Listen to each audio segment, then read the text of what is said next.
Tak butuh waktu berhari-hari untuk bisa menyapa kalian yang tinggal di tepian negeri. Kini dengan teknologi kita bisa melipat ruang dan waktu. Bahkan dengan teknologi kita mampu membangun dan mewujudkan mimpi-mimpi. Mimpi-mimpi kita wujudkan.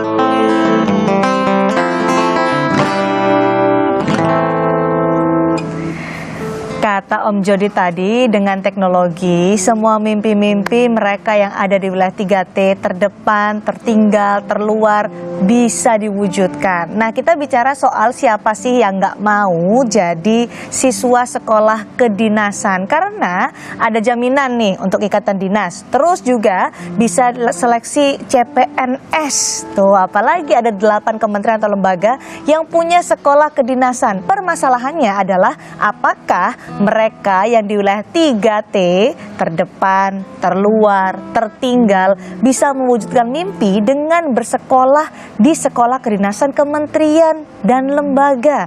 Inilah perbincangan kita di Ngobrol Pintar malam hari ini bersama saya, Cindy Sistiarani, yang tentu saja saya nggak sendiri. Kita akan membahas soal bagaimana mewujudkan garda terdepan bangsa, mewujudkan mimpi-mimpi anak-anak di 3T, daerah terdepan, terluar, dan tertinggal di Indonesia, bersama narasumber yang sudah hadir bersama kita malam hari ini. Selamat malam. Selamat malam, Mbak Cindy. Malam, Mbak Ari, Pak Stanley. Saya mau kenalkan satu-satu dulu nih kepada pemirsa Ngopi di sini. Yang pertama sebelah saya ada Pak Nahdudin, Kepala Pusat SDM Perhubungan Darat Kementerian Perhubungan. Sehat, Pak Nahdudin? Alhamdulillah sehat. Alhamdulillah sehat. Dan juga sudah ada Mbak Ari Sugeng Wahyuniarti, Kepala Divisi Layanan Telekomunikasi dan Informasi Masyarakat Bakti Kominfo. Mbak Ari, terima kasih loh sudah datang. Siap, Mbak Cindy. Terima kasih juga diundang nih ya malam ini.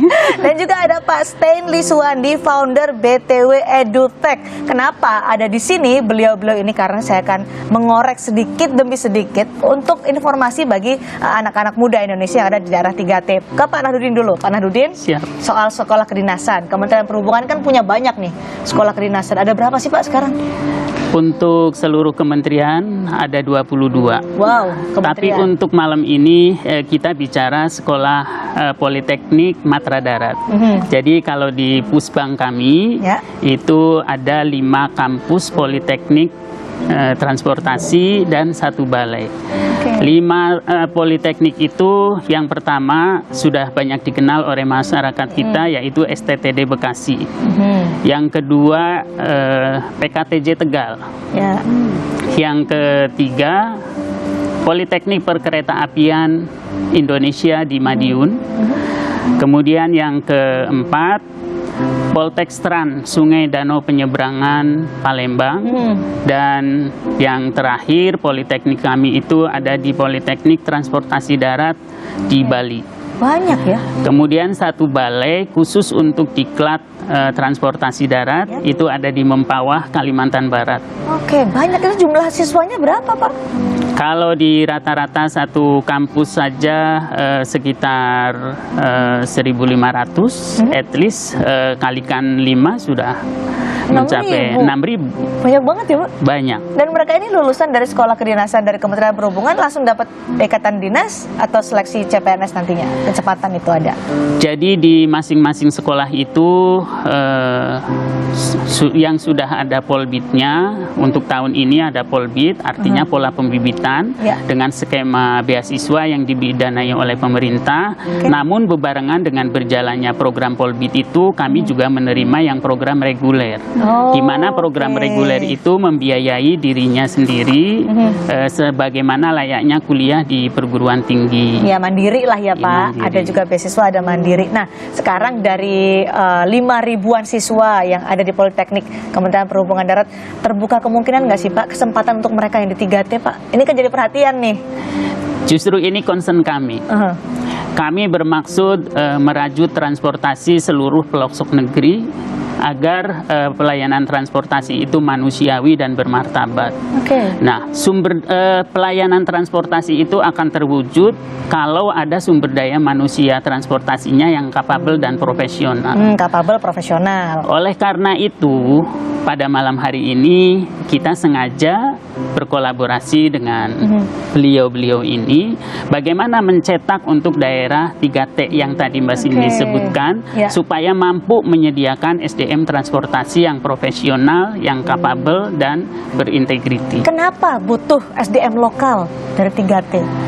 Filosofinya sederhana, Mbak. Dengan kami menggarap sumber daya manusia perhubungan itu dari daerah asalnya, mereka tidak akan meninggalkan daerahnya. Mereka tetap akan bekerja mengabdi, devote ilmu pengetahuannya untuk kemajuan daerahnya. Tapi kalau kita membiarkan 3T itu tidak tergarap dengan baik, ada kecenderungan nanti yang bekerja mengisi di daerah 3T itu dari daerah luar, bukan putra-putri daerahnya. Sayang banget ya Pak. Dengan skala waktu tertentu, mereka akan pindah balik pulang ke daerah asalnya atau ke pusat. Nggak fokus lah di situ lah ya. Itu saya yakini itu.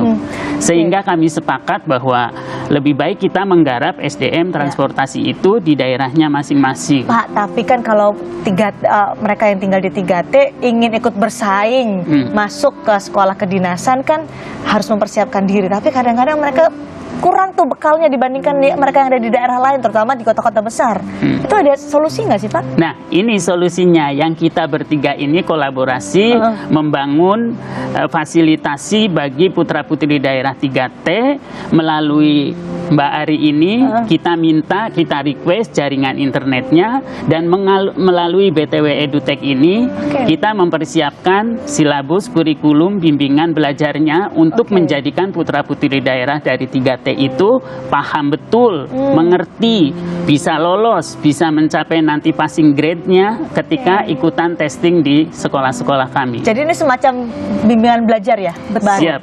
Betul. Nah itu dari Kominfo gimana Mbak untuk bisa menjembatani kebutuhan sekolah kedinasan, kebutuhan juga anak-anak di 3T supaya mereka bisa lolos lah paling tidak untuk masuk ke sekolah kedinasan? Iya, bicara daerah terdepan terluar tertinggal nih memang challenging sekali ya Pak. Gitu, apalagi perhubungan gitu ya, dimulai dari transportasi, terus kemudian aksesibilitas kan banyak ya, juga transportasi, terus kemudian telekomunikasi. Ini salah satu dari tugasnya Bakti. Jadi ini Bakti singkatan Mbak, gitu ya, Badan Aksesibilitas Telekomunikasi dan Informasi di bawah Kementerian Kominfo. Tapi biar orang cepat gitu ya mengingat namanya, makanya disingkat Bakti. Gitu ya Mbak. Nah, tugas kita nih salah satunya adalah melakukan percepatan pembangunan atau pemerataan akses telekomunikasi. Seperti tadi yang Mbak Cindy bilang, gimana sih daerah 3T gitu ya, internetnya kan seperti apa. Nah, ini salah satu tugas kami nih Mbak, gitu ya. Jadi kita sudah bangun ada akses internet buat di sekolah-sekolah, terus kemudian di puskesmas, terus juga ada di kantor-kantor desa dan lokasi-lokasi publik lainnya lah ya. Terus kemudian kita juga membangun BTS 4G gitu ya, kerjasama dengan para industri tentu saja di daerah-daerah yang tadi belum punya sinyal 4G Mbak. Itu merupakan jadi salah satu ya percepatan kita lah ya untuk menuju transformasi digital. Dan kemudian ada komitmen juga dari kami gitu ya. Kita juga nggak mau nih akses internet yang sudah diberikan atau BTS 4G yang sudah diberikan, terus kemudian harapan kita membuat masyarakat atau SDM tadi di daerah 3T jadi lebih produktif gitu kan. Dengan produktif salah satunya apa? Ya kita nih salah satunya kolaborasi nih Mbak, gitu ya. Kolaborasinya kan memberikan beasiswa bimbingan belajar untuk anak-anak di 3T supaya punya bekal yang sama dengan mereka yang ada di kota-kota besar untuk bisa lolos seleksi sekolah kedinasan. Kenapa butuh 4G sih sebenarnya? Bentuknya kayak gimana Pak Stanley beasiswa itu? Oh iya, jadi gini Mbak Ri, memang BTW EduTech ini adalah suatu ekosistem edukasi berbasis teknologi.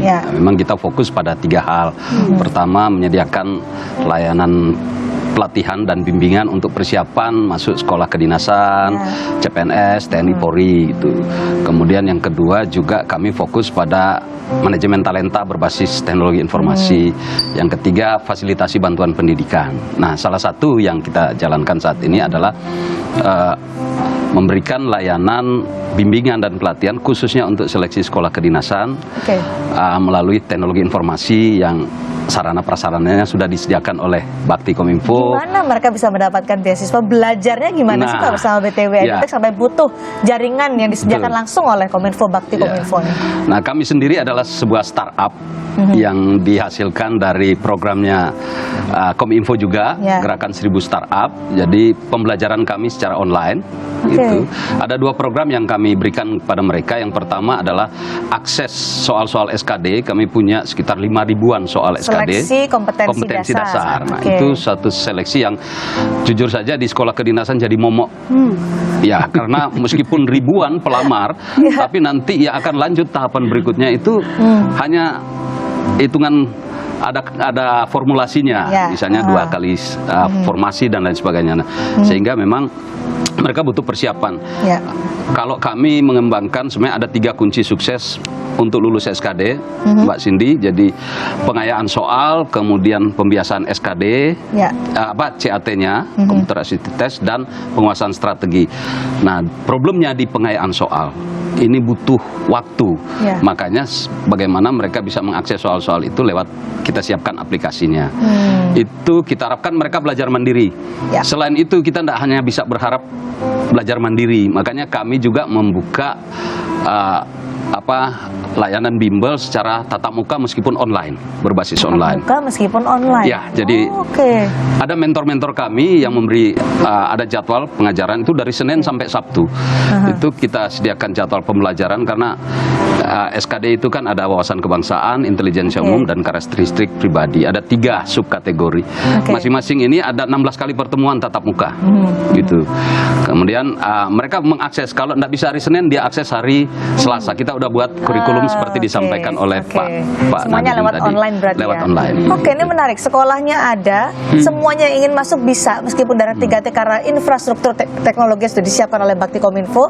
Yang ngajarin, bimbelnya pun ada. Nah, di mana aja program-program ini berlangsung di daerah 3T dan siapa yang berhak untuk mengikuti bimbingan belajar dengan beasiswa supaya bisa lolos ke sekolah kedinasan? Kita bahas lepas jeda di Ngobrol Pintar Kompas TV. Apa betul dengan program ini bisa memangkas nih ketertinggalan pembangunan SDM suatu daerah? Menyampaikan ke pemerintah daerah karena tentu butuh dukungan dari pemerintah daerah juga gitu ya, Mbak. Kemudian buta warna juga kami tidak bisa mentolerir, di mana keselamatan transportasi itu sangat ditentukan oleh SDM-nya.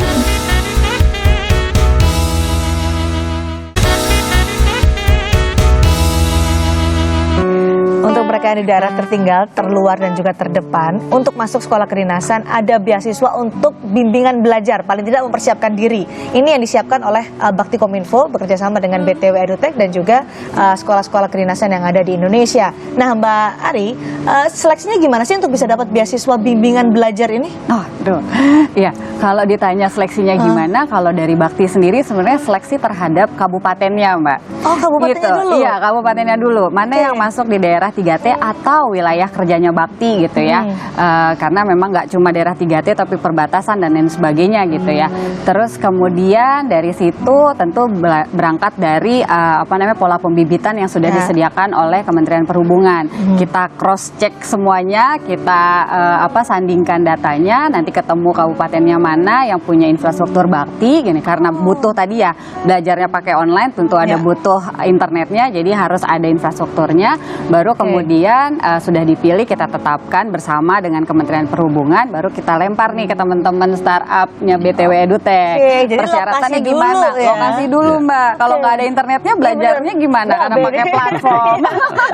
Itu, Mbak. Gitu. Jadi lokasinya dulu. Setelah lokasi gimana tuh proses seleksi berikutnya? Setelah kemudian lokasi, kemudian ini bapak-bapak di samping saya yang super berbakti buat bangsa juga, Mbak. Kemudian menyampaikan ke pemerintah daerah daerah. Karena tentu butuh dukungan dari pemerintah daerah juga gitu ya Mbak. Mereka yang tahu rekomendasi siswanya dan lain sebagainya gitu. Akhirnya kita bersama-sama melakukan sosialisasi waktu itu, dihadiri oleh kepala-kepala daerah dan juga kepala dinas perhubungan waktu itu dari berbagai kabupaten yang kami sasar. Kita sampaikan kebutuhannya seperti apa. Tapi kalau persyaratan siswanya seperti apa, itu Pak Nurdin nih yang lebih butuh karena usernya yang mau atau menggunakan SDM seperti apa sih yang dibutuhkan oleh Politeknik di Kementerian Perhubungan tuh Pak Nurdin, apa aja yang dibutuhkan? Iya, jadi selain SKD itu tadi karena ada nanti yang sifatnya pembinaan karakter Mbak Cindy. Jadi kami menyebutnya mereka ketika diterima masuk ke politeknik kami itu kan sebagai taruna-taruni, di mana persyaratan untuk pembentukan karakter mereka itu di samping brainnya tadi sudah harus passing grade, kemudian physically juga harus memenuhi persyaratan, sehingga kalau Mbak Cindy mungkin baca di kerangka acuannya itu kami sangat mengharapkan sekali mereka yang bisa masuk sebagai paskibraka. Nah itu kenapa Pak? Nah dari kata-kata itu kan sudah menunjukkan bahwa persyaratan fisik untuk masuk taruna-taruni itu betul-betul menjadi prioritas utama. Jadi tidak hanya brainnya juga, tapi juga physically dia memenuhi persyaratan untuk itu. Tinggi badan untuk laki-laki itu harus minimal ini 160. Kemudian untuk perempuan ya 155 lah, masih ditolerir. Kemudian dari aspek kesehatan mata tidak layak untuk menggunakan kacamata seperti saya ini, kecuali sudah duduk sebagai sebagai dosen. Ya nggak apa-apa ya. Artinya itu adalah persyaratan yang tidak bisa ditawar. Kemudian buta warna juga kami tidak bisa mentolerir, karena dia akan menjadi sumber daya manusia transportasi, di mana keselamatan transportasi itu sangat ditentukan oleh SDM-nya. Kalau physically udah yakin lolos nih, tapi kurang nih kayaknya untuk persiapan sistem seleksi kompetensi dasar. Itulah kenapa ada beasiswa bimbingan belajar. Nah, sekarang di mana aja sih wilayahnya untuk bisa mendapatkan beasiswa bimbingan belajar supaya nanti bisa punya bekal untuk seleksi di skala kementerian? Ya Mbak, untuk tahun ini karena memang ini baru pertama baru pertama kali program ini, jadi kami juga kemarin melempar lewat Pak Kapus bersurat ke daerah-daerah untuk minta calon peserta untuk kami seleksi. Jadi kemudian dilakukanlah seleksi tryout SKD lewat online dan bisa dipantau lewat live YouTube, live rankingnya. Setelah terseleksi SKD, kami lakukan lagi seleksi psikotes online. Gitu. Nah, terpilihlah sekitar 220. Ya, kemudian dari Bakti mengcover sekitar 160, dari kami 60. Yang datang dari 17 daerah 3T. Dari Sumatera itu ada Nias Utara, Nias Selatan, Mentawai, kemudian dari NTT yang banyak. NTT. Saya lihat ada Lembata dari Alor. Nah, itu. Kemudian dari Bali, dari Sulawesi juga ada beberapa, Tojo Una-Una dan lain sebagainya. Dan juga daerah timur kita, saudara-saudara dari Papua, juga ada beberapa kabupaten yang merespon permintaan dari BPSDM Pusbang Darat, kemudian juga ternyata siswanya masuk dalam seleksi. Jadi kita ada 17 total, sekitar 220 peserta. Masuk seleksi beasiswa bimbingan belajar aja rasanya selangkah lagi nih kita bisa masuk ke sekolah kedinasan. Ini kan baru pertama. Akan berlanjut nggak sebenarnya Mbak Ari program ini? Ya, ini mudah-mudahan ya Mbak. Tentu ini langkah yang baik gitu ya dari kolaborasi kementerian, industri, pemerintah daerah. Terus yang kita utamakan adalah membuka kesempatan kan ini sebenarnya buat putra-putri daerah gitu ya. Ya, tentu berangkat dari situ kita pasti akan evaluasi gitu dari sistem bimbingan belajarnya atau dari internetnya juga gitu kan. Kebutuhan dari masyarakat juga akan seperti apa. Baru kemudian mungkin kalau di tahun depan ada ada kebutuhan lagi dari Kementerian Perhubungan, mari Pak kita kolaborasi lagi. Wilayahnya gitu, lebih Mbak. banyak lagi dong. Insya Allah harusnya. Mbak, gitu ya. Tentu ini butuh dukungan sekali Mbak dari pemerintah daerah gitu ya, karena pola pembibitan ini juga akan balik lagi ya Pak ya ke daerah-daerah tersebut. Setelah lulus mereka tentu akan membangun daerah-daerahnya, kembali ke daerahnya sendiri untuk mengembangkan daerahnya gitu. Nah, ini saya mau tanyakan kepada Pak Nanudin, apa betul dengan program ini bisa memangkas nih ketertinggalan pembangunan SDM suatu daerah? Saya yakin, Mbak. Yakin? Yakin. Ainul yakin. Wih, karena Pak? Karena dengan tadi kebijakan pimpinan kami bahwa kami diamanati untuk membuat kesetaraan kualitas sumber daya manusia transportasi di seluruh pelosok negeri. Dengan kami membuka seperti ini, anak-anak yang tadinya punya akses untuk bisa mengikuti bimbel yang seperti ini, mereka akan jauh lebih bersemangat, termotivasi, dan ini modal utama bagi putra-putri kita yang di daerah 3T itu.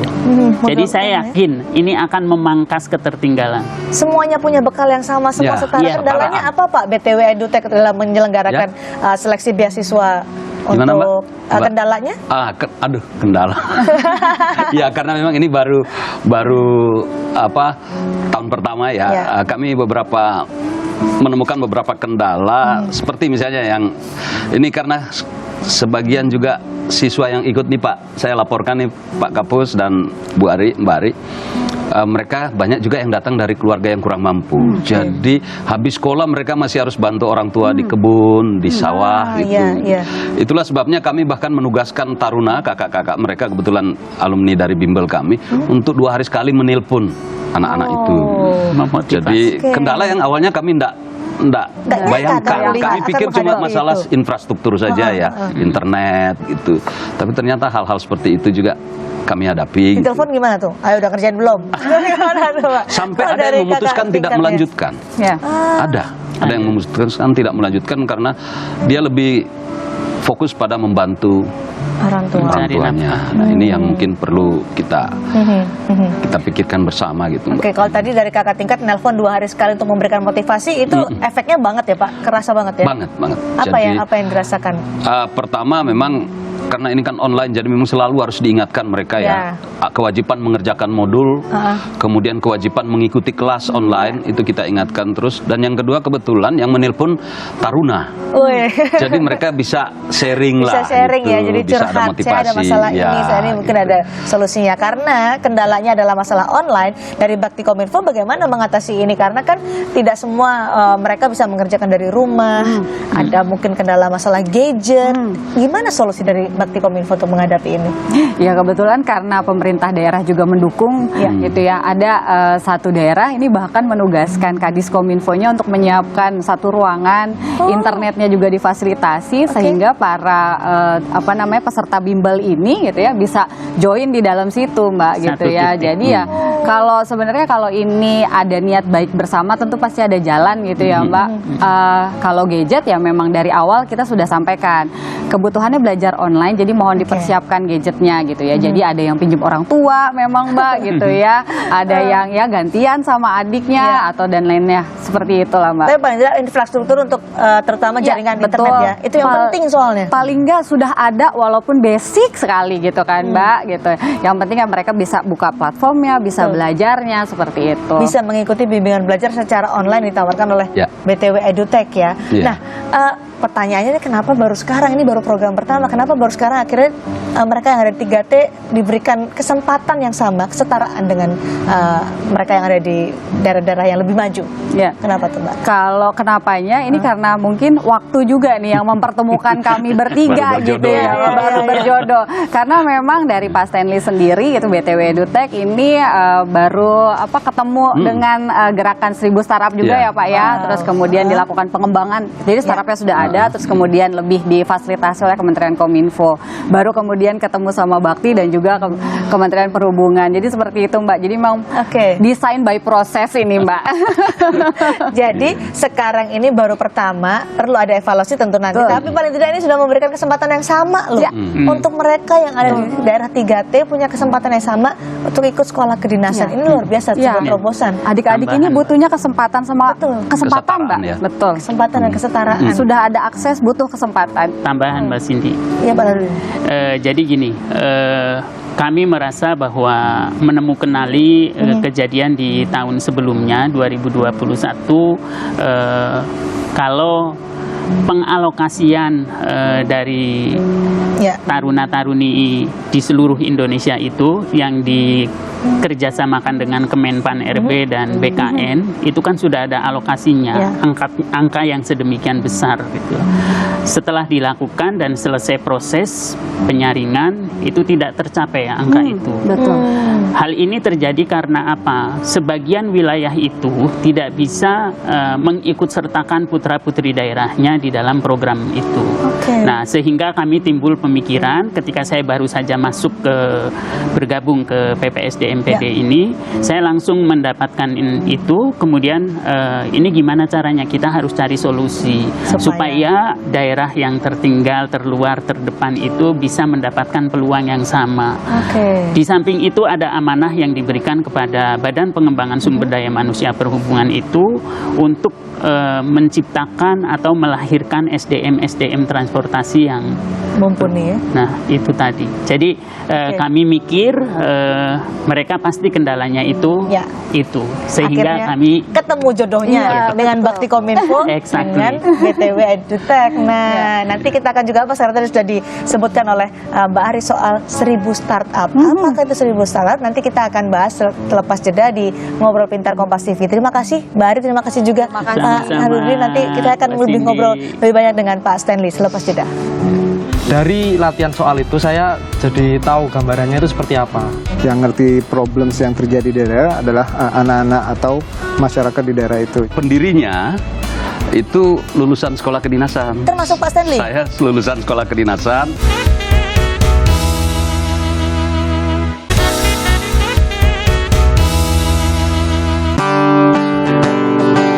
Startup itu seperti perusahaan pemula umumnya, didirikan untuk mencari laba dan menegakkan kehidupan.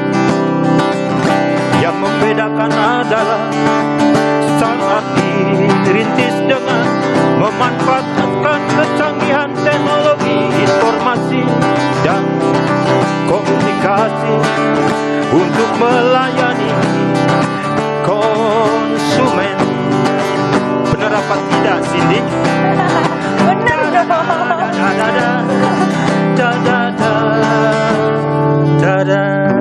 Om Jody nggak cuma melayani konsumen, tapi juga melayani negeri. Oh iya. Itu tujuannya. Nanti saya bikin lagu lagi berarti itu. Itu tujuan startup karena kita masih bicara dengan BTW EduTech yang menjadi bagian startup yang menyiapkan, memberikan fasilitas juga kepada mereka yang ada di 3T untuk bisa punya kesempatan yang sama, kesetaraan untuk bisa memiliki bekal nanti kalau mau ikut sekolah kedinasan seperti yang kita bahas tadi. Nah, BTW EduTech ini bagian dari program atau gerakan 1000 startup. Kita akan membahas ini selain dengan Pak Stanley yang sudah bergabung bersama kita, juga ada Pak Sony Sudaryanak, koordinator program gerakan 1000 startup Kominfo. Pak Sony, terima kasih sudah gabung bersama kita di Ngopi malam ini.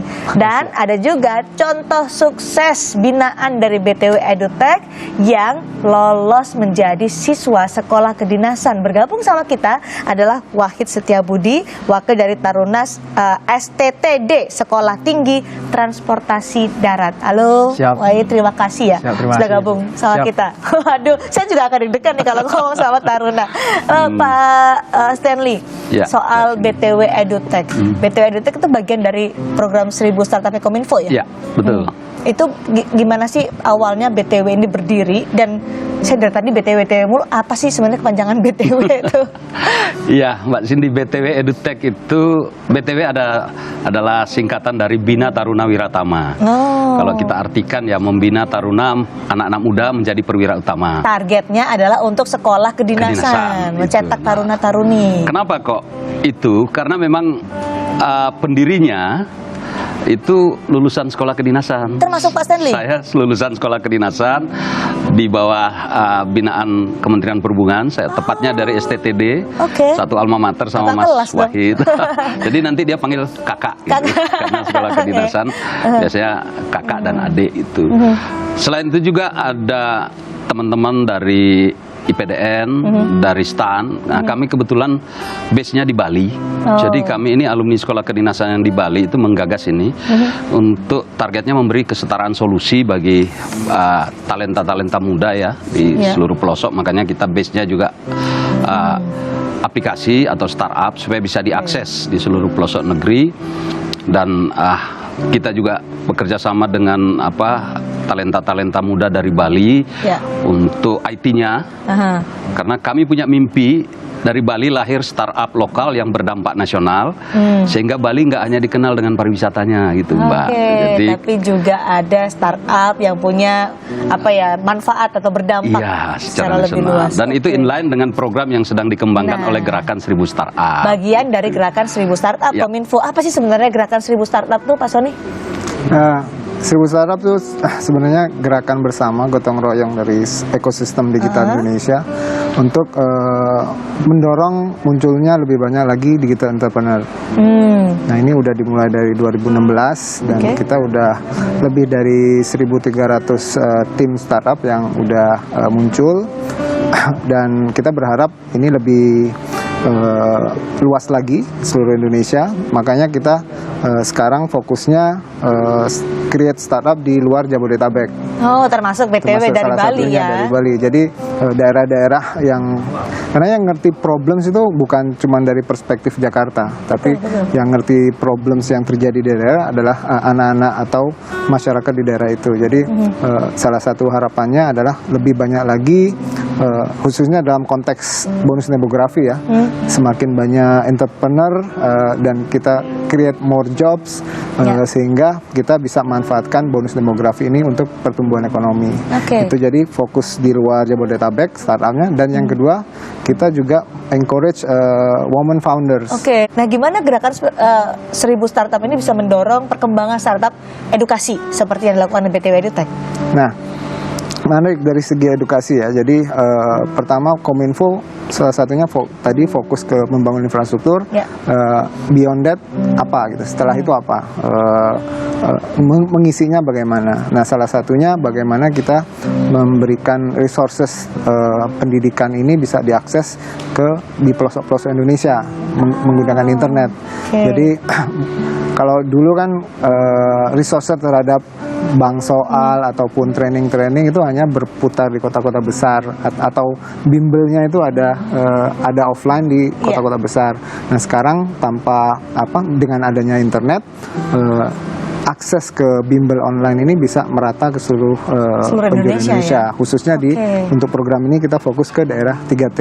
Daerah 3T, itu adalah bimbel yang diakses secara online, memberikan kesempatan kepada seluruhnya untuk mendapatkan pendidikan yang sama. Nah, kalau bicara soal BTW Edutech kan mempersiapkan taruna-taruni. Sekarang ada nih contoh sukses dari BTW Edutech, alumninya, Mas Wahid ya? Siap. Sekarang sekolah di STTD. Siap. Sekolah Tinggi Transportasi Darat. Cerita dong ke kita pengalaman sama BTW Edutech sampai akhirnya bisa lolos jadi siswa kedinasan. Siap. Jadi untuk di BTW Edutech itu kan menyiapkan sangat banyak latihan soal. Nah, dari situ membuat saya itu jadi lebih siap.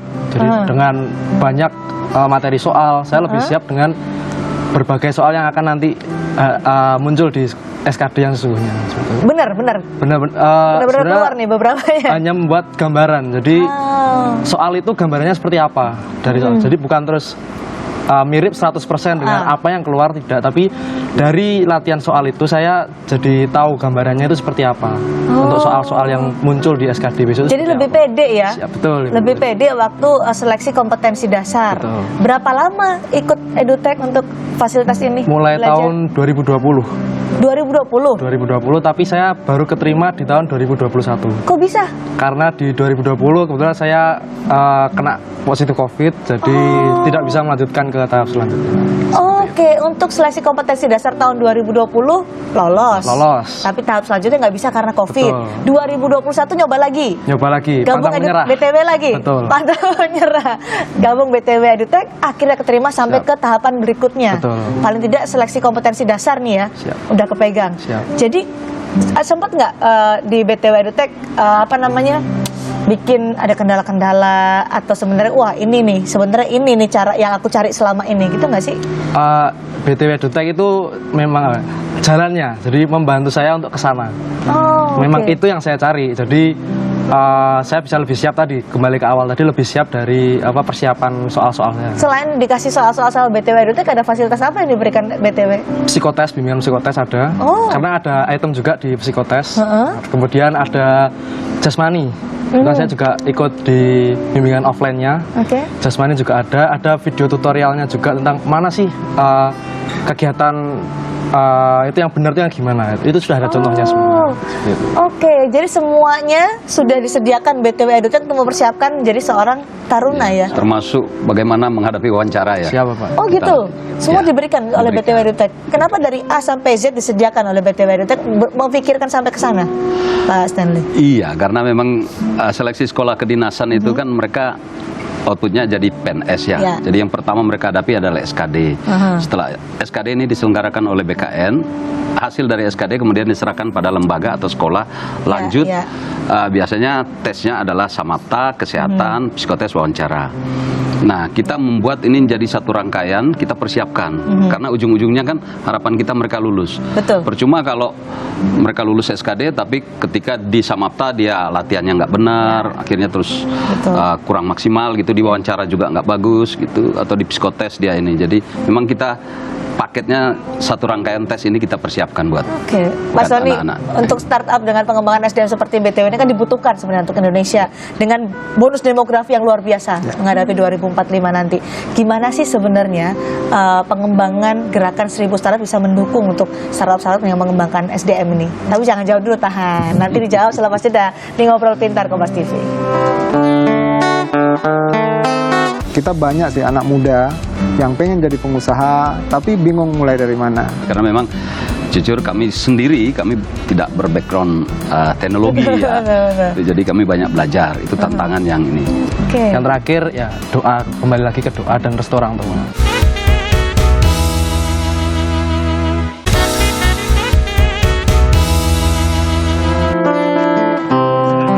Masih di Ngobrol Pintar, sekarang kita bicara soal gerakan 1000 startup yang digagas oleh Kominfo untuk bisa mengembangkan sumber daya manusia di daerah 3T, terdepan, terluar, tertinggal. Karena ini juga bagian dari gerakan, bagian dari misi gerakan 1000 startup. Pak Sony, begitu ya?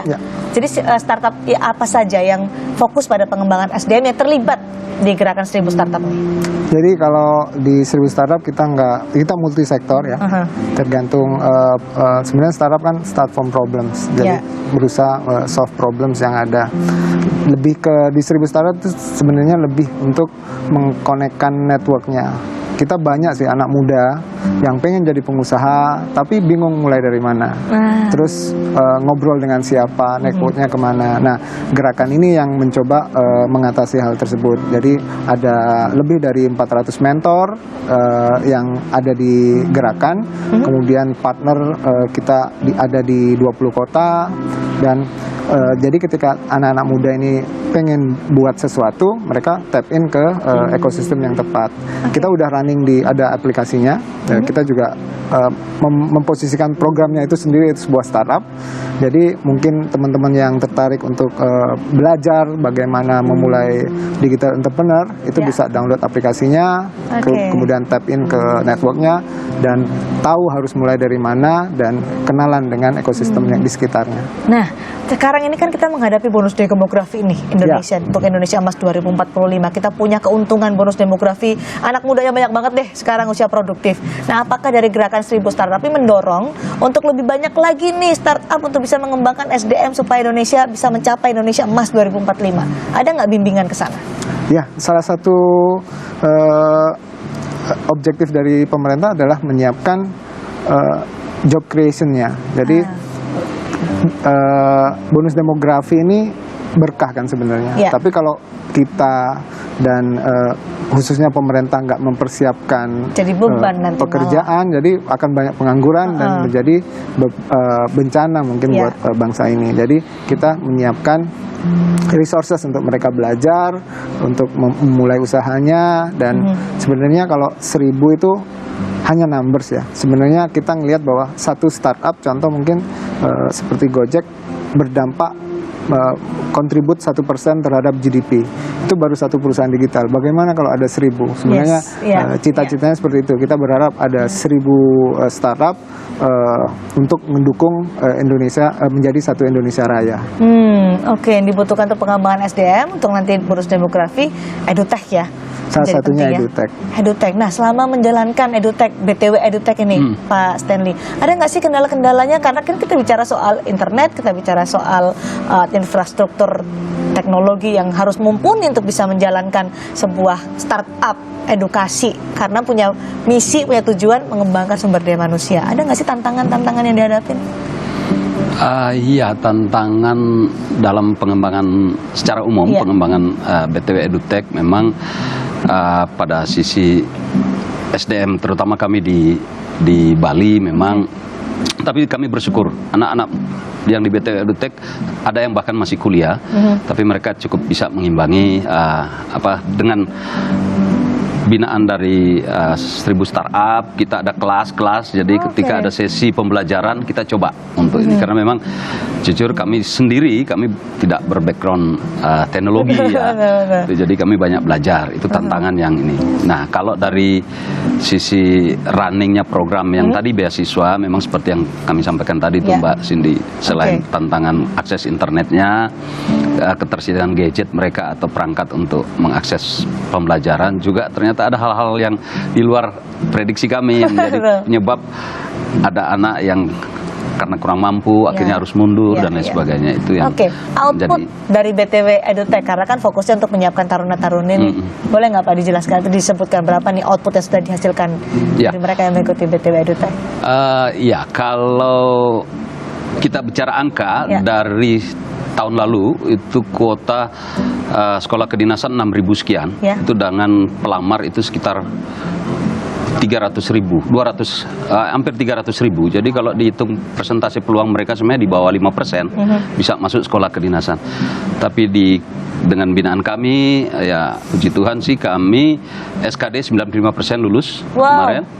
Kemudian sampai pantuhir, sampai masuk binaan kami di berapa? 80% kemarin lulus. Termasuk salah satunya? Termasuk. Mas Wahid. Masuk tuh. Nah, dari jumlah itu berapa persen yang dari 3T? Karena baru ini, baru, jadi kita belum lihat. Ini kan masih berproses nih Mbak Cindy. Hasilnya mudah-mudahan target kita sih 100% lah anak-anak itu bisa masuk gitu ya. Tapi kita belum punya data, karena baru ini program baru tahun pertama ini. Tapi memang akan menjadi fokus selanjutnya 3T juga 3T. dijangkau oleh BTW edutech. Betul. Oke, itu tantangan dan misi untuk edutech. Nah, untuk Mas Wahid nih, seberapa besar sih sebenarnya pengaruh BTW edutech terhadap kelulusan Mas Wahid untuk tembus sampai ke STTD? Sangat besar, Mbak. Jadi berbagai tahapan tes itu disiapkan seperti tadi. Itu membuat saya kembali lagi tadi lebih siap, pasti lebih siap dari yang lain daripada yang tidak mengikuti bimbingan seperti itu. Apa sarannya untuk teman-teman yang nanti pengen nih ikut jadi siswa sekolah kedinasan seperti Mas Wahid nih? Kalau saran pertama tekad, harus punya tekad yang kuat. Yang kedua harus banyak berlatih. Berlatih dari segi pengetahuan, fisik, dan juga mental seperti itu. Yang terakhir ya doa, kembali lagi ke doa dan restu orang tua. Restu orang tua. Tapi yang lulusan STTD yang dibantu oleh BTW itu nggak cuma Mas Wahid ya, tapi ada kembarannya ya. Ada kembarannya juga. Ikut juga ya. Ikut juga, ikut BTW Edutech juga. Ikut juga. Lulus juga. Wow, tahun yang sama. Tahunnya sama, formasi yang sama. Wow, jurusan yang sama. Kompak banget ya kemarin ini. Oke, ini kan membantu pengembangan sumber daya manusia, memenuhi kuota untuk sekolah kedinasan, paling tidak membantu mereka yang ingin masuk ke sekolah kedinasan. Nah, selanjutnya bagaimana Pak Sony untuk kedepannya bisa memperbanyak lagi edutech seperti BTW ini di Indonesia dengan gerakan 1000 startup? Ya, kita berharap lebih banyak lagi lahir startup dari seluruh wilayah Indonesia, nggak cuma dari Jakarta, yang benar-benar memahami problem di daerahnya. Jadi konteks problem di tiap daerah kan beda, mungkin nggak cuma edukasi, tapi bagaimana environment startup dan juga startup yang mendukung pengembangan UMKM. Itu kita berharap kedepannya lebih banyak lagi. Kan Indonesia terlalu luas untuk dikerjakan sendirian, dan saatnya pemerintah untuk berkolaborasi dengan startup membangun negeri ini. Diajak dong Pak, boleh kalau ngajak nih mereka mau gabung di gerakan 1000 startup, boleh tuh langsung. Ya, jadi kalau teman-teman yang mau belajar tentang nge-build startup, bisa download aplikasinya. Kita akan mulai ignition di bulan Juni. Jadi mulai dari sekarang aplikasinya 1000 startup digital, kayak di Android, iStore dan semua platform udah ada semua. Di situ ada semua resources yang dibutuhkan untuk memulai sebuah startup, dan juga yang paling penting adalah networking dan mentoringnya.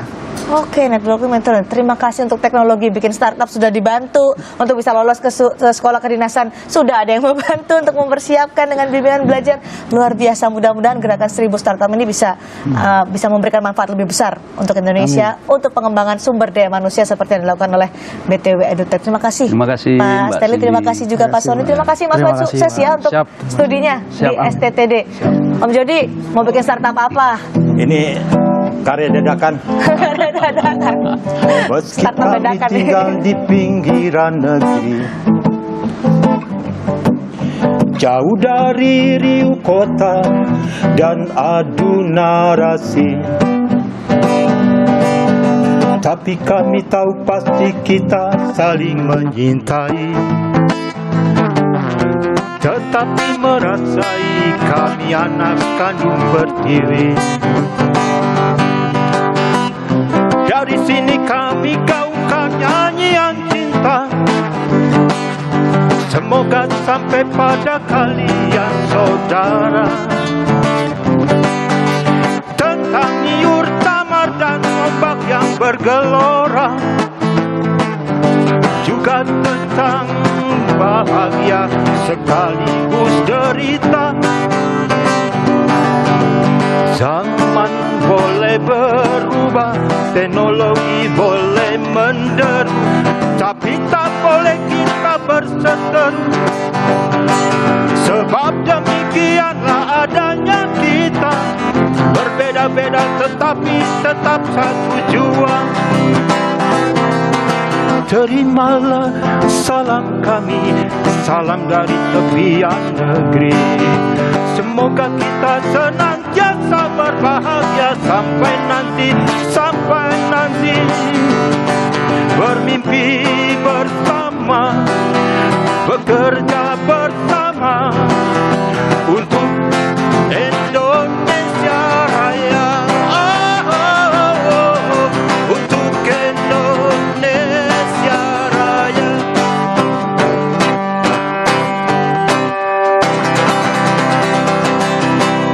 Untuk Indonesia Raya.